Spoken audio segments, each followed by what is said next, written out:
तो सिलेबस की हम लोग बात कर रहे थे कि आप देखेंगे बीपीएससी का जो सेक्शन ए है, सेक्शन ए में आपका सिलेबस क्या बताता है। हमारा इकोनॉमिक्स का जो सिलेबस है बीपीएससी का, इकोनॉमिक्स ऑप्शनल, ये आपका 300 मार्क्स का है। इसमें आपको 6 क्वेश्चंस लिखने हैं और टाइम आपको 3 आवर्स मिलेगा। आपको 300 डिवाइडेड बाय 6, 50 मार्क्स का एक क्वेश्चन आपके पास रहेगा, 1 क्वेश्चन। टाइम को डिवाइड कर दें 3 आवर्स को 6 से, तो एक क्वेश्चन जो है 30 मिनट्स, 30 मिनट्स का एक क्वेश्चन आपको लिखना है हर हाल में। तो टाइम का कैलकुलेशन आपके पास है, एक क्वेश्चन 30 मिनट में लिखना है हर हाल में, ठीक है। पेज की बात करेंगे पूरे कॉपी का, तो पेजेस होता है 36 पेज। तो एक क्वेश्चन आप लिखेंगे, 6 से डिवाइड कर दीजिए तो 6 पेज में एक क्वेश्चन आपका जाएगा, यानी 3 पन्ना, 3 पेज जो तीन जो है ना, 3 पृष्ठ आपका होगा। आर पार दोनों मिला के 6 पेज होता है। यानी हमारा ये क्राइटेरिया हर हाल में फुलफिल होना चाहिए, क्योंकि we belongs to the humanities paper. हम लोग मैथमेटिक्स से नहीं है, टेक्नोलॉजी पेपर से नहीं है, साइंस पेपर से नहीं है कि हमारा 36 पेज नहीं भरेगा। 36 पेज हर हाल में, यानी कि एक क्वेश्चन 3 पेज पर 6 पेज में लिखेंगे, यानी 3 पन्ने में लिखेंगे आर पार करके। पेज का मतलब होता है एक पन्ने के दोनों भाग। तो ये स्थिति हमारे साथ रहनी चाहिए।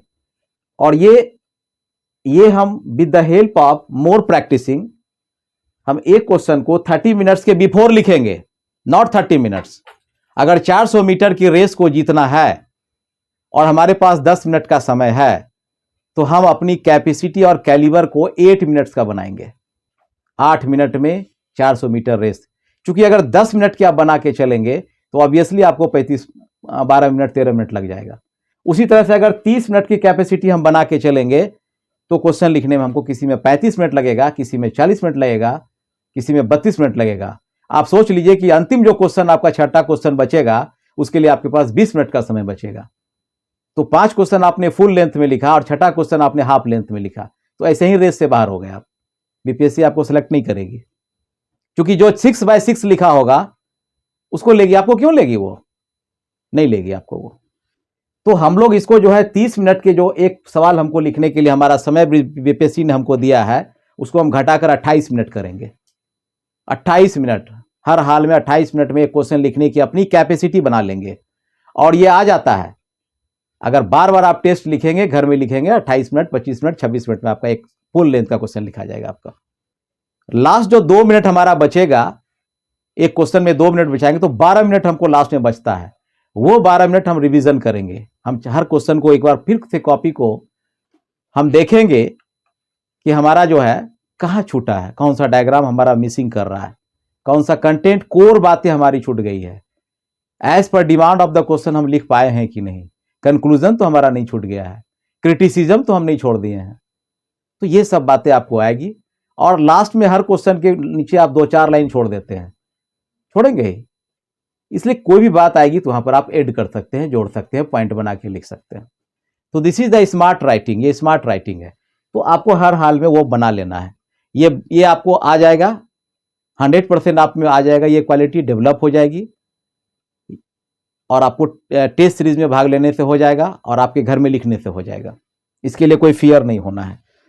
तो ये हमारा पैटर्न है, 300 marks, 6 questions, 3 hours, 1 question 50 marks, 1 question के टाइम के 30 मिनट्स, और पेज के ख्याल से हमारे पास 6 पेज, 36 पेज हम भरेंगे हर हाल में, होगा हमारा ये हमारा चीज है जो कि हमको जानना है, समझना है। क्योंकि जब टारगेट क्लियर होता है, गोल क्लियर होता है और हमारी रणनीति सही होती है, तो 200% हमको सक्सेस मिलता है, सफलता मिल जाता है हमारा वहां। लेकिन अगर रणनीति सही नहीं हो, टारगेट क्लियर नहीं हो, गोल डेल्यूजन हो, तो फिर आप भटक जाएंगे, फिर आपको वहां मुश्किल होगी होने के लिए वहां। तो सेक्शन ए में जो है इकोनॉमिक्स ऑप्शनल में हमारा एक जो पार्ट आता है, उसमें एक पार्ट हमारा है माइक्रो इकोनॉमिक्स। सेक्शन ए में हमको 5 किताब पढ़नी है, 5 books we have to study for the section A. Section A के लिए हमको 5 किताबें पढ़नी है, उसी में से एक बुक है आपका माइक्रो इकोनॉमिक्स। तो ये माइक्रो इकोनॉमिक्स जो है, ये बहुत ही इंपॉर्टेंट बुक है आपका, अब बहुत ही जो है ज़रूरी है इसको पढ़ना, क्योंकि इससे हर बार जो है आपको कभी कभी जो है 2 सवाल 2 क्वेश्चंस और कभी कभी 3 क्वेश्चंस पूछता है इससे। यानी इसका मतलब हुआ कि 100 मार्क्स का पूछेगा या 150 मार्क्स का पूछेगा ये। तो अगर हम इस माइक्रो को फुल कमांड कर लें तो हमारे पास 100 मार्क्स ऑटोमेटिक आ जाता है, या अगर 3 सवाल रिपीट करता है तो 150 मार्क्स आ जाता है, यानी आधी सफलता आपको मिल जाती है, आपको मिल जाएगी यहाँ पर। तो ये बहुत ही इंपॉर्टेंट है, इसको पढ़ना है। और अधिकांश बच्चे को माइक्रो में ही दिक्कत होता है, क्योंकि ये प्योर थ्योरी है, डायग्रामेटिक है, अप्लाइड है, जो कि हमको समझना है, देखना है, इसमें से करना है। जब माइक्रो इकोनॉमिक्स की बात आती है तो इसमें बीपीएससी ने 3 सेक्शन को डाला है। कंज्यूमर बिहेवियर एक पोर्शन हो गया आपका, दूसरा आपका डाला है प्रोड्यूसर बिहेवियर, और तीसरा उसने डाला है मार्केट स्ट्रक्चर। ये 3 सेक्शन लगता तो है कि चैप्टर है ये, लेकिन अपने आप में एक बुक है ये अपने आप में एक किताब है। पूरे माइक्रो इकोनॉमिक्स का 60 से 70% ये चैप्टर कम से कम 200 से 250 पेज में डाला हुआ है। ये इकोनॉमिक्स के साथ यही विडंबना है कि किसी भी चैप्टर को खोला नहीं है इसने, क्लियर करके नहीं बताया है, केवल एक दे दिया है, चैप्टर का नाम ही दे दिया अपने आप में। तो हम लोग का स्टार्ट होता है कंज्यूमर बिहेवियर से, दूसरा सेक्शन हमारा प्रोड्यूसर बिहेवियर है, और तीसरा है मार्केट स्ट्रक्चर। बीपीएससी कभी कभी सवाल जो है इससे 2 सवाल कभी पूछ देती है, 2 क्वेश्चंस, कभी इससे 2 पूछ देती है, और कभी इससे 2 सवाल इससे पूछ देती है, कभी एक इससे पूछ देती है। अगर फुल लेंथ का क्वेश्चन आता है तो किसी एक से पूछ दिया, अगर ABCD करके डाला तो एक इससे, माने कि आपको मिक्स करके पूछता है। मिक्स करने का उसका उद्देश्य होता है कि आपकी स्टैंडर्डनेस को जानना, आपके डेप्थ नॉलेज को जानना। हो सकता है कि आप केवल मार्केट स्ट्रक्चर पढ़ के आ रहे होंगे, ये दोनों छोड़ दिए आप, इसीलिए वह ABCD में तीनों ही चैप्टर से डाल देता है क्वेश्चन आपको। तो आप फंस जाएंगे, वहां आपको दिक्कत होगी लिखने में। क्यों होगी दिक्कत? क्योंकि अगर आप कंज्यूमर बिहेवियर पढ़े हैं तो प्रोड्यूसर बिहेवियर में फंस जाइएगा, B में, और अगर मार्केट स्ट्रक्चर नहीं पढ़े तो C में, वहां फंस जाइएगा। तो आप केवल एक आप जान रहे होंगे, मात्र एक, तो ऐसे ही आपका मार्क्स लूज हो जाता है वहां पर। तो हर हाल में हम इसलिए बताना चाह रहे हैं कि अगर वो क्लासिफाइड करके पूछता है ABCD करके तो हम तीनों से बना पाएंगे, अगर वो सिंगल पूछता है तो फिर भी बना देंगे। इसलिए हम तीनों चैप्टर को डेप्थ से पढ़ेंगे। जितनी तरह का क्वेश्चन बीपीएससी ने पूछा वो पढ़ेंगे, और जितना तरह का क्वेश्चन जो है आने की संभावना है वो देख लेंगे। इसमें हम हार्डली हमारे पास 15 से 20 सवाल इसमें बनेगा, हमारा पूरा माइक्रो इकोनॉमिक्स खत्म, और आराम से हमको 100 से 150 नंबर का हमारा कमांड हो जाएगा। तो सेगमेंट वाइज हम कमांड करते चले जाएंगे, स्टेप बाय स्टेप, तो 300 मार्क्स तक हम आराम से पहुंच जाएंगे। और सेगमेंट वाइज अगर गैप करेंगे, सेगमेंट वाइज अगर लूज कर जाएंगे तो होल मार्क्स में भी हमारा लूज आ जाएगा, वहां पर हम लॉस में जाएंगे, लॉस हो जाएगा हमारा वहां। तो these 3 chapters are the very important chapter. ये है, इसमें से ये नॉर्मल है, इजी है, ये भी पढ़ा दिए, इजी है। ये थोड़ा टफ है, ये थोड़ा कॉम्प्लिकेसिव है, इसमें बच्चे फंसते हैं। तो मेरा प्रिंसिपल है कि जो सबसे ज्यादा टफ है उसको पहले पढ़ाओ, पहले बच्चे को वो दिमाग में बिठाओ, ताकि उसका भय खत्म हो जाए, उसको इकोनॉमिक्स से लगाव हो जाए, उसको लगे कि हमारा इकोनॉमिक्स तो इजी है, हम बेकार के डर रहे थे। इसलिए मैं आप लोग को आज मार्केट स्ट्रक्चर ही पढ़ाऊंगा, क्योंकि ये टफ सेक्शन है, इसमें बहुत सारा डायग्राम है, बहुत सारा कॉन्सेप्ट है, और इससे सवाल रहता ही रहता है।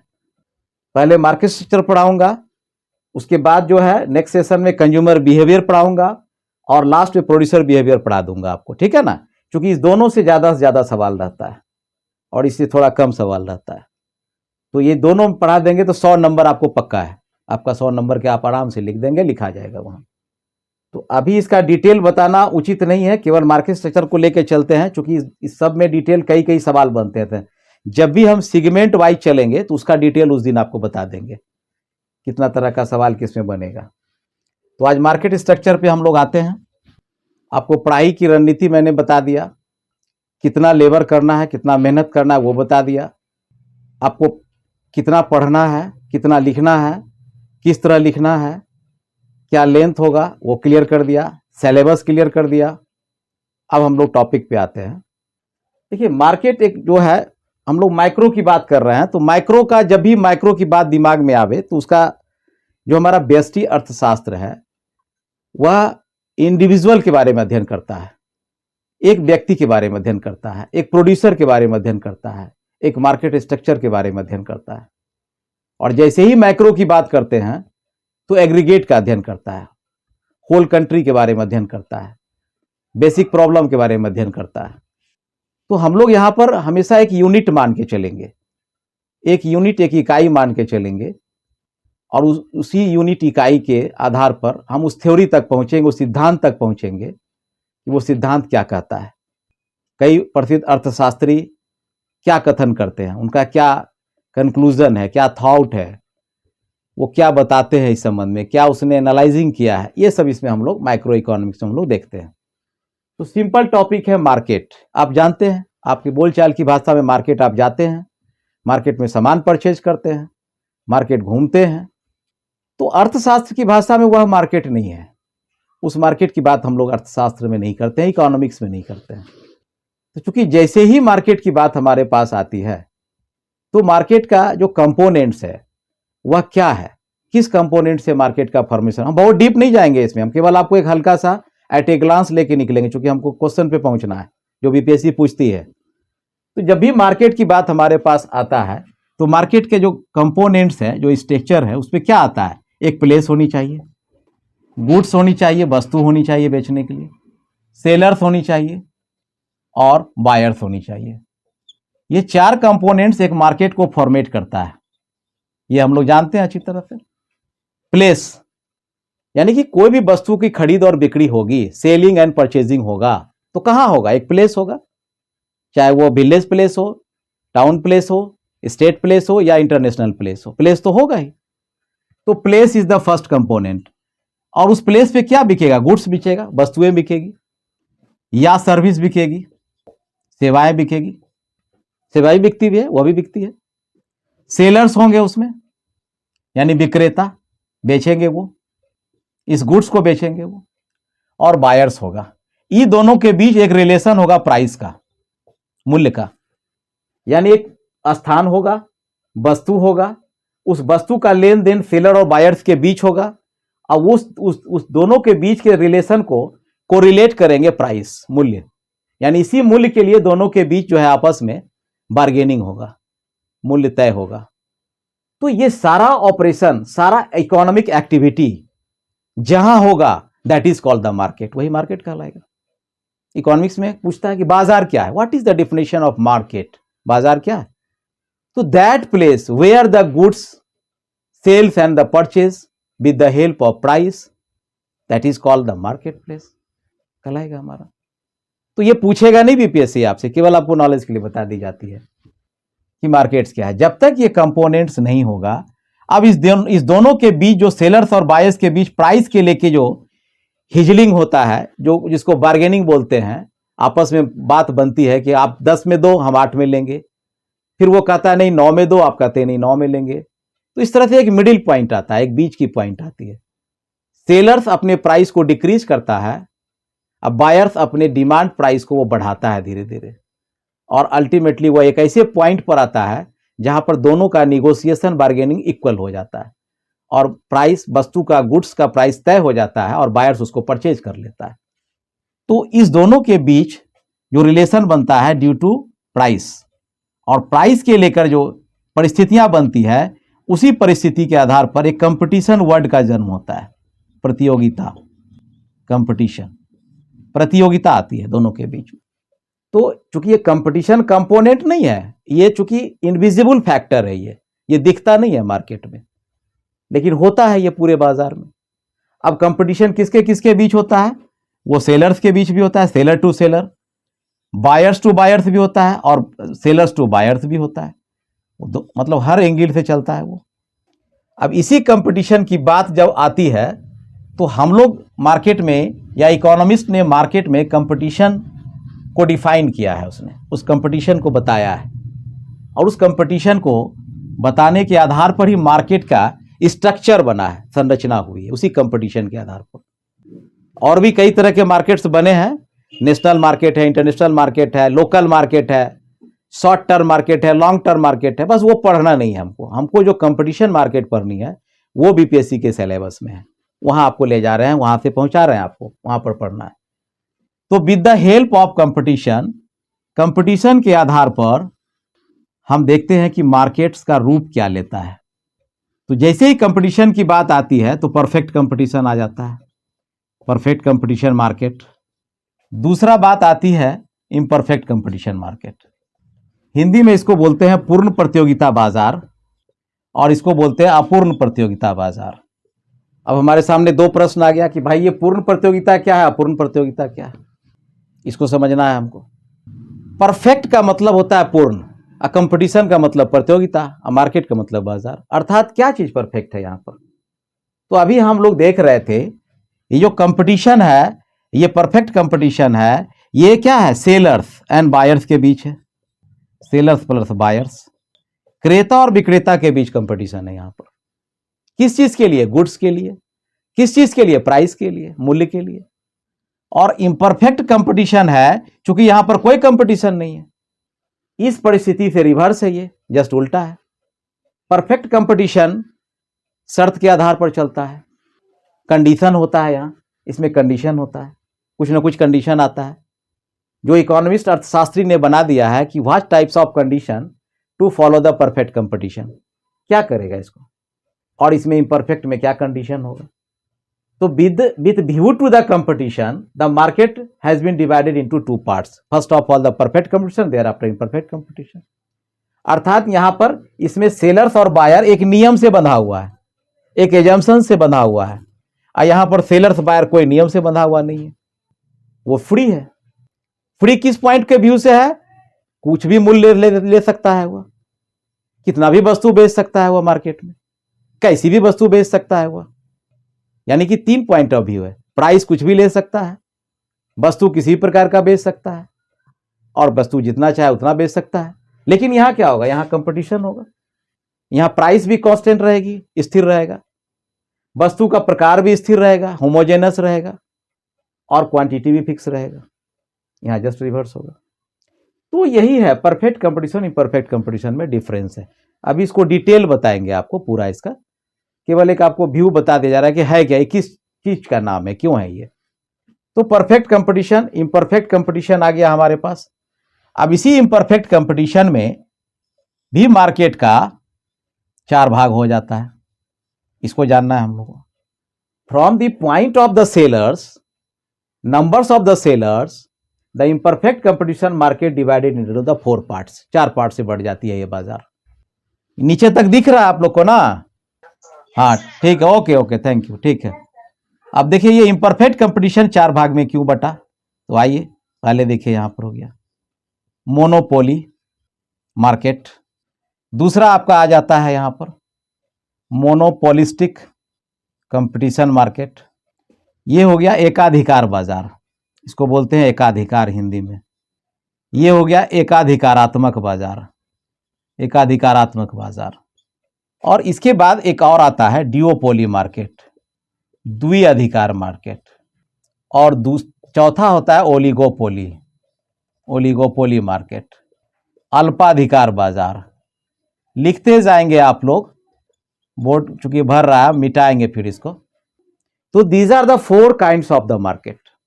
और भी बाजार है, और भी बाजार है, लेकिन हम लोग को पढ़ना यही है, सिलेबस हमारा बीपीएससी और यूपीएससी यही कहता है पढ़ने के लिए पूरा हम लोग को। अच्छा ठीक है, फिर से हम ऊपर लिख देते हैं, फिर से लिख देते हैं ऊपर, घबराइए मत। इसलिए तो पूछे कि नीचे दिख रहा है, तो बोले कि हाँ दिख रहा है। आइए इम्परफेक्ट मार्केट पर, इम्परफेक्ट मार्केट इसको बोलते हैं अपूर्ण बाजार। इसका 4 काइंड से, 4 प्रकार का होता है ये। पहला है मोनोपोली मार्केट, एकाधिकार बाजार। दूसरा है मोनोपोलिस्टिक मार्केट, एकाधिकारात्मक बाजार। तीसरा है डिओपोली मार्केट, द्विअधिकार बाजार। माइक म्यूट कर लीजिए आप लोग। ओलिगोपोली मार्केट, अल्पाधिकार बाजार। चलिए ये 4 प्रकार के, फिर हम डिटेल इसको पढ़ाएंगे आप लोग को, केवल अभी बता दिया जा रहा है स्ट्रक्चर क्या होता है। ये सबसे क्वेश्चन बीपीएससी पूछ चुका है, कई बार पूछा है, ये सारे सेक्शन से क्वेश्चन आया। बीपीएससी यहीं से पूछती है, इनिशियल क्वेश्चन कभी नहीं पूछती है, डेप्थ पूछती है, आपको अंदर से क्वेश्चन पूछती है वो, यूपीएससी और बीपीएससी। साधारण किताब पढ़ेंगे ऊपर ऊपर घूमते रहेंगे इकोनॉमिक्स में, इसीलिए कहा जाता है कि टेक्स्ट बुक पढ़ना पड़ता है इकोनॉमिक्स का। आज तक जो है नोट्स बाजार में नहीं मिला है इकोनॉमिक्स का, और ना ही गाइड छपा है, इसका कारण यही है, क्योंकि पढ़ाना पड़ता है इसमें। तो आइए हम लोग देखते हैं, है ना। There are 4 kinds of imperfect market. इसके अलावा और भी है, मोनोप्सोनी है कई लोग, लेकिन उसको हम लोग को नहीं पढ़ना, हमारा सिलेबस यही कह रहा है। ये सिलेबस हमारा, इतना सिलेबस जो है ये, या मोनोपोलिस्टिक से ओलिगोपोली तक, ये यूपीएससी का सिलेबस है, आईएएस का सिलेबस है, जो कि प्रोजेक्ट मैनेजर के लिए डाल दिया गया है। और ये बीपीएससी का सिलेबस यहां से लेके यहां तक। ये बीपीएससी में डुओपोली नहीं है, ये 3 है, मोनोपोली, मोनोपोलिस्टिक और ओलिगोपोली, और परफेक्ट कंपटीशन, एक 4 जो अभी बताए पीछे वाले आपको। लेकिन हम इसको पढ़ा देंगे, सारा पढ़ा देंगे आपको। तो इस तरह से आपका देखिए मार्केट का स्ट्रक्चर हुआ।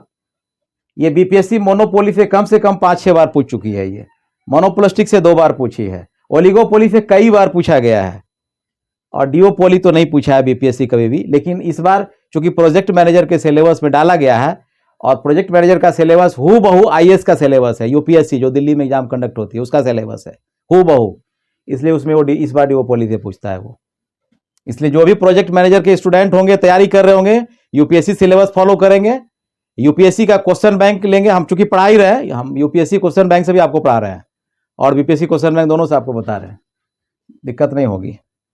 तो इस तरह से हमारा इम्परफेक्ट कंपटीशन 4 भाग में बट गया, मोनोपोली, मोनोपोलिस्टिक, डिओपोली, ओलिगोपोली। मोनोपोली का हिंदी होता है एकाधिकार। देखिए वर्ड से ही क्लियर है, मोनो का मतलब होता है एक, अब पोली का मतलब होता है अधिकार, यानी वैसा बाजार, वह बाजार जहां एक विक्रेता का, एक फर्म का, एक इंडस्ट्री का एकाधिकार होता है, that is called the monopoly market.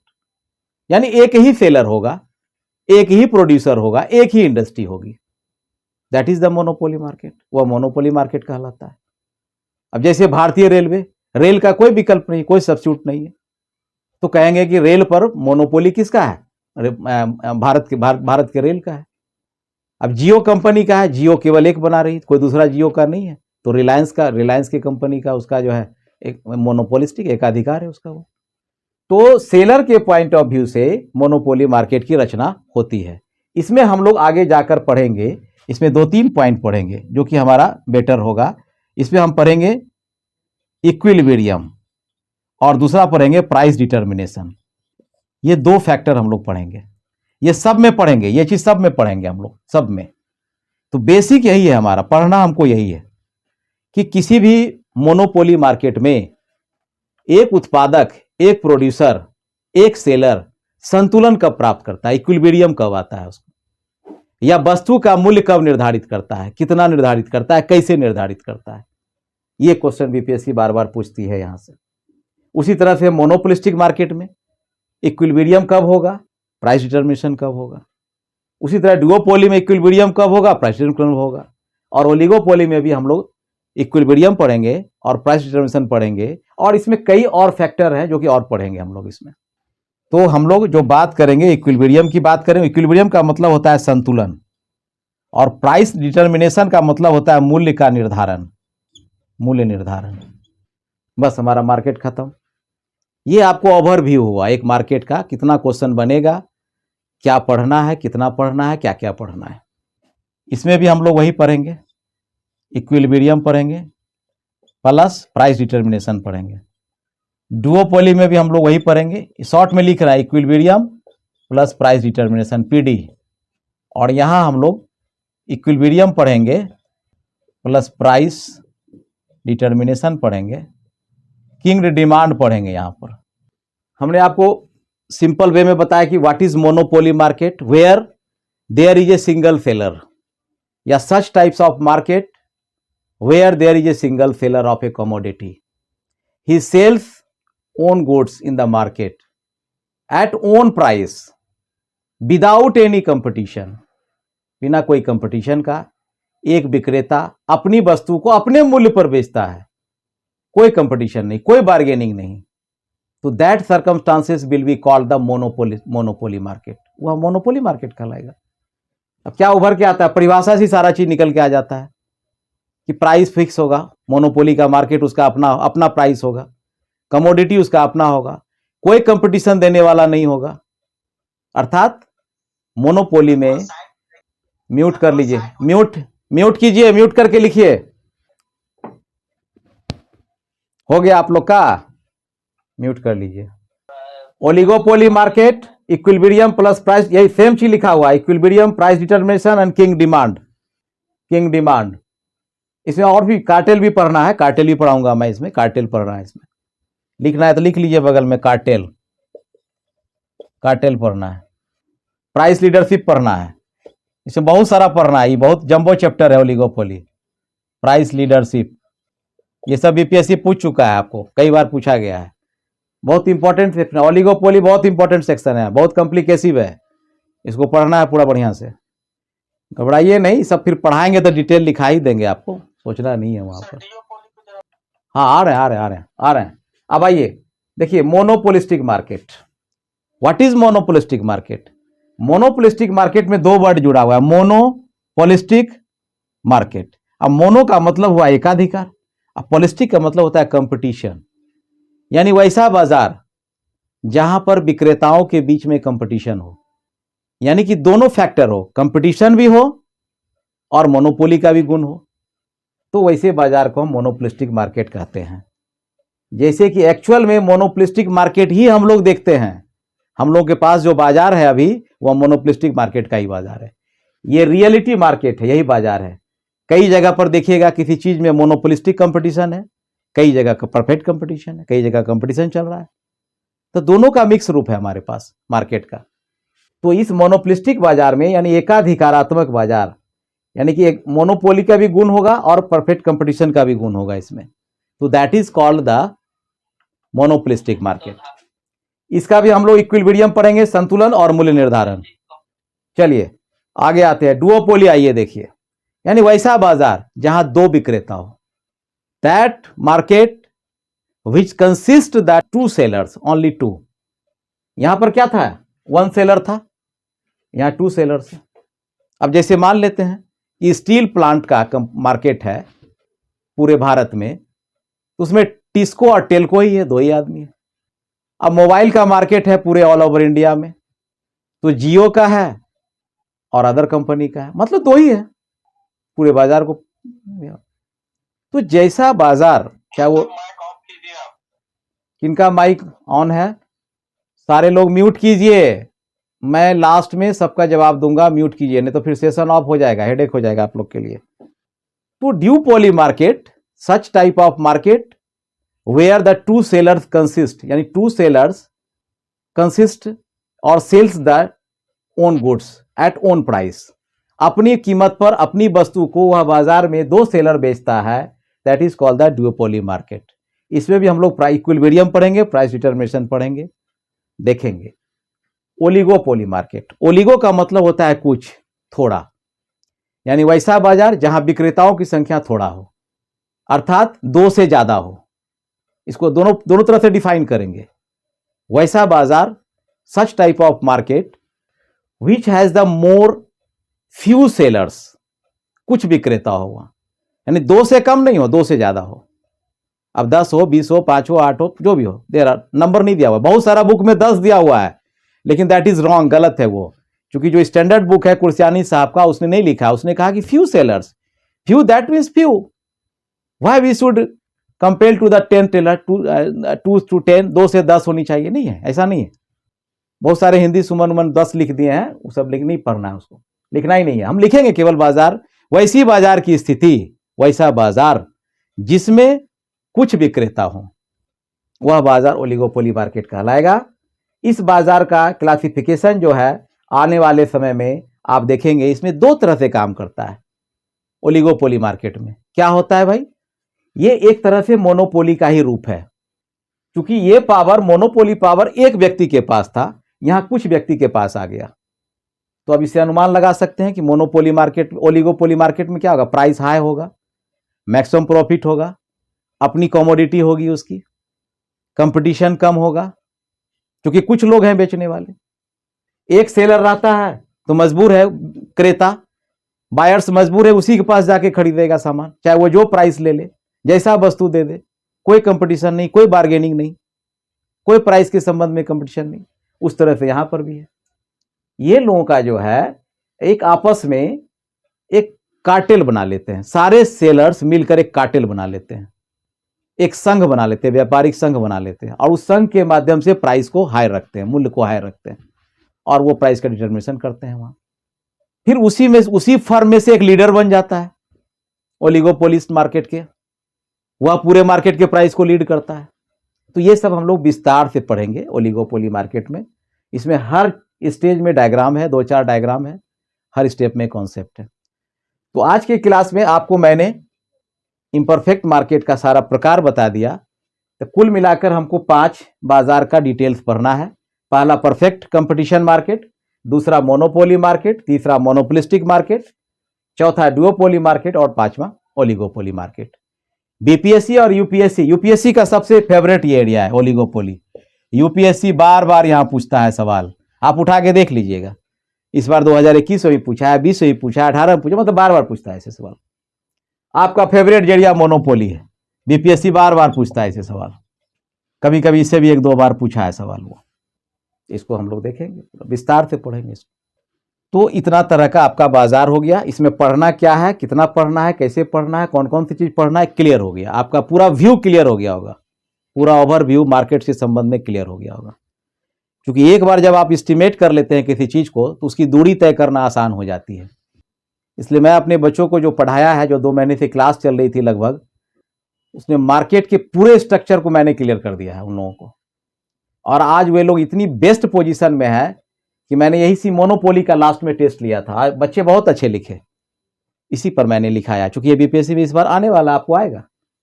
और 6x6 पेज में लिखा और सारा डायग्राम बनाया बच्चे लोगों ने, खूब बढ़िया लिखा है। तो स्टेप बाय स्टेप आपको पकड़ इतनी मजबूत बना दी जाएगी कि फिर आपको दिक्कत कहां है। आप चलते फिरते 6 क्वेश्चन लिख देंगे, कहीं से भी, कहीं बैठ के भी। बीपीएससी हॉल में लिखाएगा ना, आप कहीं लिख देंगे। बस उस लेवल को आपको बना लेना है। तो इसको मिटाएं। Okay, thank you. ठीक, आज हम लोग पहला जो मार्केट का प्रकार है वो है परफेक्ट कंपटीशन मार्केट।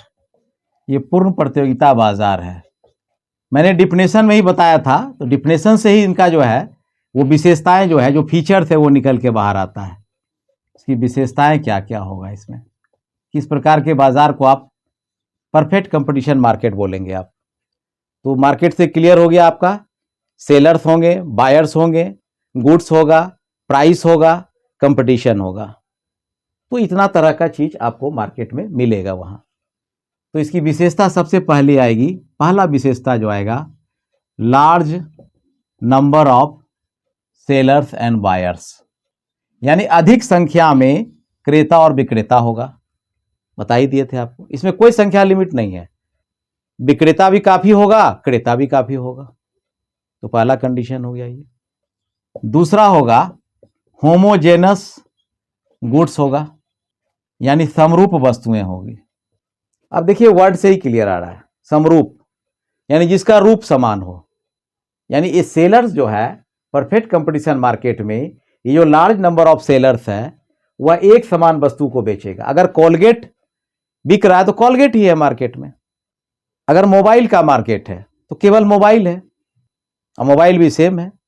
समरूप का मतलब हुआ कि वह रूप से, गुण से, प्रकार से सब एक समान रहेगा, वो अलग अलग नहीं होनी चाहिए। अगर गल्ला का मार्केट है, फूड ग्रेन है तो फूड ही ग्रेन है, फूड ग्रेन चल रहा है, वहां बिक रहा है। कैटल्स का मार्केट है तो कैटल्स ही है। अगर क्लॉथ का मार्केट है तो क्लॉथ है। तो होमोजेनस गुड होगी। डिफरेंशिएटेड, देखिए गुड्स में 2 तरह के होते हैं। गुड्स का जो प्रकार होता है वह गुड्स का 2 प्रकार का होता है। यानी बाजार में जो वस्तुएं बिकती है, एक पहला बिकती है होमोजेनस और दूसरा बिकता है डिफरेंशिएटेड। यानी कि एक वस्तु जो होती है समान रूप का होता है और दूसरा होता है अलग अलग रूप का होता है। यानी कि टेस्ट में, रूप में, रंग में, अलग अलग रहता है वो, तो डिफरेंशिएटेड गुड्स होती है वो। ये बीपीएससी पूछता है कई बार कि डिफरेंशिएशन वस्तु विभेद की व्याख्या करें, वस्तु विभेद किस तरह के बाजार में उपलब्ध होती है, वस्तु विभेद क्यों पाया जाता है, तो वो पढ़ाएंगे आगे आपको। मोनोपोलिस्टिक मार्केट जब पढ़ाएंगे तो वहां बताएंगे आपको।